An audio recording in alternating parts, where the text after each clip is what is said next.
এই মাসে একটা দিন আছে, এই মাসে একটা দিন আছে যেই দিনে আল্লাহ রাব্বুল আলামিন একটা পুরা জনগোষ্ঠীর তওবা কবুল করেছেন,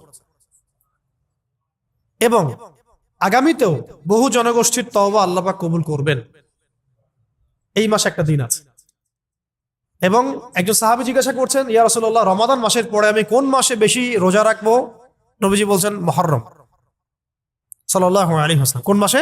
মুহররমে তোমরা বেশি বেশি সাওম রাখো।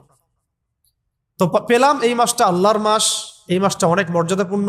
এই মাসে একটা দিন আছে যে দিনে আল্লাহ পাক তওবা কবুল করেছেন পুরো একটা জনগোষ্ঠীর, ভবিষ্যতেও করবেন ইনশাআল্লাহ। এই দিনটা কোন দিন? অন্য হাদিসে পাওয়া যাচ্ছে এই দিনটা হচ্ছে ইয়ামুল আশুরা, 10ম দিন, যেটা আজকে আমরা অতিবাহিত করলাম। এবং আমরা মাশাআল্লাহ সবাই রোজা রেখেছি আলহামদুলিল্লাহ। এবং নবীজি বলেছেন এই রোজার ফজিলত হিসেবে আমি আল্লাহর কাছে আশা করি যে বিগত 1 বছরের গুনাহ মাফ কাফারা হয়ে যাবে।